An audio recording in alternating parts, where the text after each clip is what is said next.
Hello my dear students, आज मैं आप लोगों के लिए दो चार वाले रैखिक समीकरण युग्म पर आधारित एक अंकीय प्रश्न लेकर आया हूं। तो सबसे पहले आप लोगों को दो चार वाले रैखिक समीकरण युग्म का व्यापक रूप या सामान्य रूप के बारे में मालूम होना चाहिए। तो दो चार वाले रैखिक समीकरण युग्म का व्यापक रूप क्या होता है बच्चों? तो a1x जोड़ b1y जोड़ c1 बराबर 0, a2x जोड़ b2y जोड़ c2 बराबर 0। ठीक है, जहां a1 और a2 ये क्या है बच्चों? x का गुणन है। क्लियर है? b1 और b2 ये क्या है बच्चों? y का गुणनक है। क्लियर है? और c1 और c2 ये क्या है बच्चों? ये अचार पद है।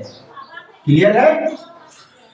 तो दो चार वाले रैखिक समीकरण युग्म का दूसरा नाम भी है बच्चों।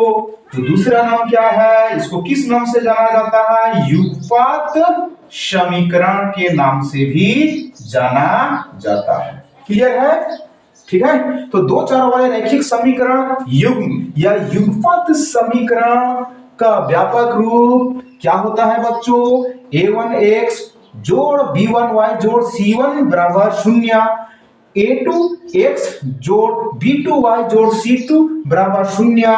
ठीक है, जहां a1 और a2 x का गुणक है, b1 और b2 y का गुणक है, c1 और c2 अचार पद है। तो बच्चों दो चार वाले रैखिक समीकरण युग्म या युगपत समीकरण को हल करने के लिए मैं आप लोगों को एक सरणी बता रहा हूं।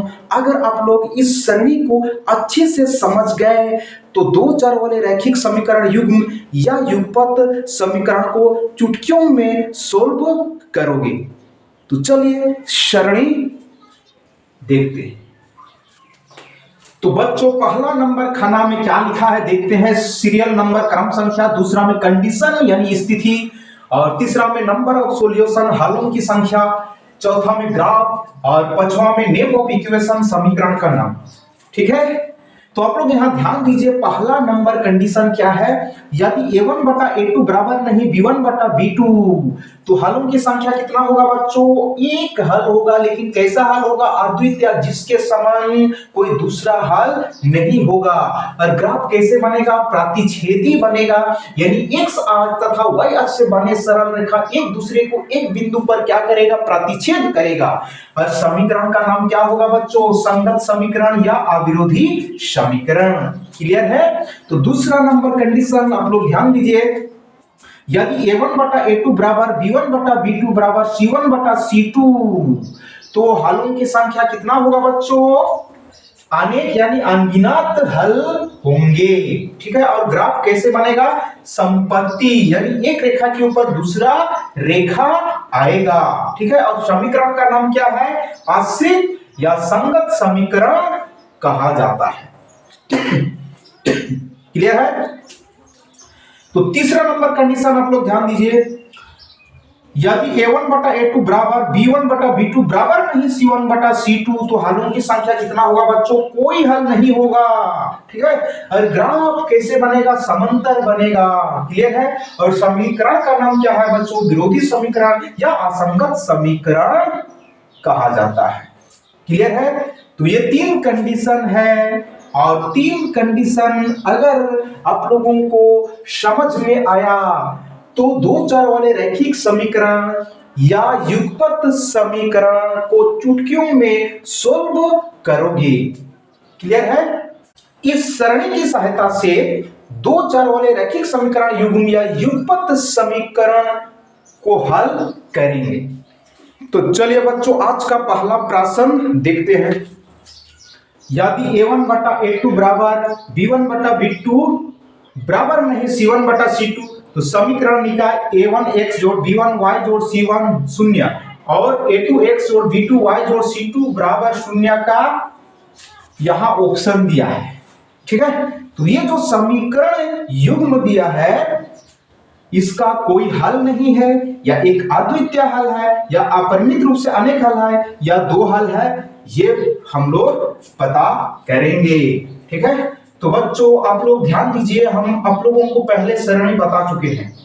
यदि a1 बटा a2 बराबर b1 बटा b2 बराबर नहीं c1 बटा c2, तो कंडीशन याद कीजिए क्या होगा बच्चों, कोई हल नहीं होगा, कोई हल नहीं होगा। ठीक है। तो कितना नंबर ऑप्शन में दिया है, एक नंबर ऑप्शन में दिया है, यही करेक्ट ऑप्शन है।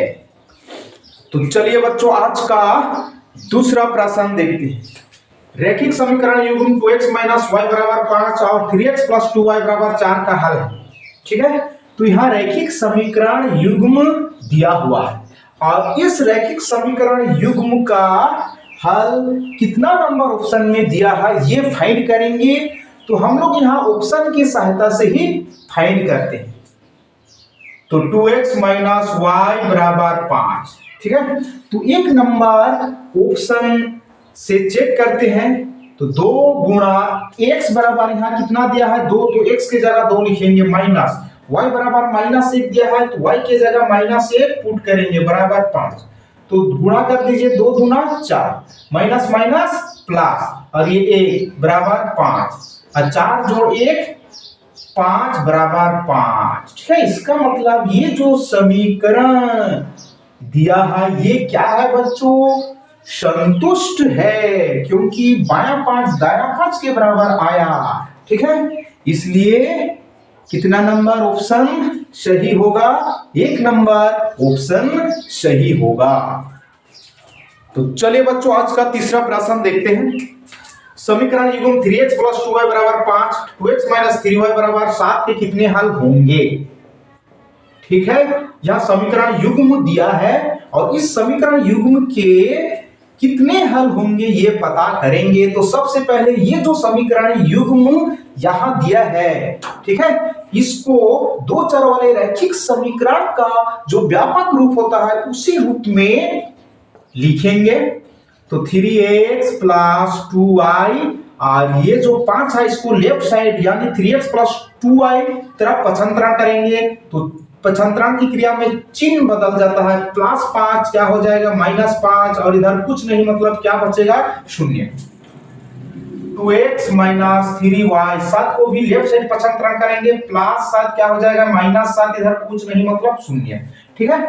तो यहां से a1 b1 c1 a2 b2 c2 find करेंगे। तो यहां a1 बराबर x का गुणा कितना है बच्चों 3। ठीक है। b1 बराबर y का गुणा कितना है 2 और c1 बराबर ये -5। ठीक है। तो a2 बराबर क्या होगा बच्चों, x का गुणा 2 दिया है, और b2 बराबर क्या होगा बच्चों, y का गुणा -3 दिया है, c2 बराबर -7। ठीक है। तो यहां आप लोगों को हम कंडीशन बताए हैं। तो पहला नंबर कंडीशन लेते हैं, a1 बटा a2 बराबर नहीं b1 बटा b2। क्लियर है। तो इसमें मान पुट करके देखते हैं, a1 3 है, a2 2 बराबर नहीं b1 2 और b2 -3। ठीक है। तो यहां आप लोग ध्यान दीजिएगा, 3 बटा 2 बराबर नहीं है 2 बटा -3। क्लियर है। ठीक है।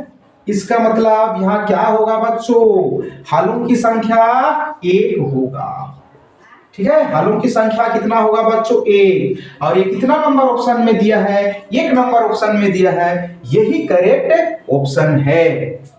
तो चलिए बच्चों आज का चौथा प्रश्न देखते हैं।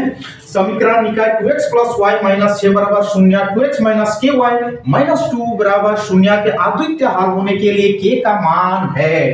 तो यहाँ क्या फाइंड करेंगे बच्चों, k का मान। ठीक है। और k का मान कितना नंबर ऑप्शन में दिया है ये फाइंड करेंगे। तो सबसे पहले हम लोग यहाँ a1 b1 c1 a2 b2 c2 find कर लेते हैं। तो यहाँ a1 बराबर क्या होगा बच्चों, x का गुणक 2 दिया है तो a1 बराबर 2 होगा, b1 बराबर y का गुणांक 1 होगा बच्चों और c1 बराबर -6। तो a2 बराबर क्या होगा बच्चों 2, b2 बराबर y का गुणांक -k और c2 बराबर -2। क्लियर है। तो यहाँ क्या दिया है अद्वितीय हल। तो आप लोग यहाँ ध्यान दीजिएगा, अद्वितीय हल कब होगा बच्चों? अद्वितीय हल तब होगा जब a1 बटा a2 बराबर नहीं b1 बटा b2। तो यहां मान पुट करते हैं, a1 का मान 2 है, a2 का मान 2 है बराबर b1 का मान 1, b2 का -k। क्लियर है। तो 2 एकन 2, 2 एकन 2 यहां कटेंगे और 1 बटा 1 बराबर 1 बटा -k। तो यहां क्रॉस कर दीजिए, -k को 1 के साथ गुणा कीजिए तो -k ही मिलेगा। ठीक है। और 1 एकन 1 यानी k बराबर -1 आया। ठीक है। और ये कितना नंबर ऑप्शन में दिया है? 1 नंबर ऑप्शन में दिया है, यही करेक्ट ऑप्शन है। चलिए बच्चों आज का अंतिम प्रश्न यानी 5 नंबर प्रश्न देखते हैं। यदि रैखिक समीकरणों का कोई युग्म असंगत है तब इसके आलेख की रेखाएं होगी। ठीक है। तो यहां आप लोग ध्यान दीजिएगा, प्रश्न क्या पूछा है। यदि रैखिक समीकरणों का कोई युग्म असंगत है तब इसके आलेख की रेखाएं होगी। तो आप लोग यहाँ ध्यान दीजिएगा, असंगत कब होगा बच्चों? तो हम आप लोगों को कंडीशन बताए हैं, यदि a1 बटा a2 बराबर b1 बटा b2 बराबर नहीं c1 बटा c2, तो इस कंडीशन में कोई हल नहीं होगा और ग्राफ जो बनेगा समांतर बनेगा। और समीकरण का नाम क्या बताए हैं बच्चों? असंगत समीकरण। ठीक है। और ग्राफ कैसे बनेगा? समांतर। तो कितना नंबर ऑप्शन में दिया है? 3 नंबर ऑप्शन में दिया है, यही करेक्ट ऑप्शन है।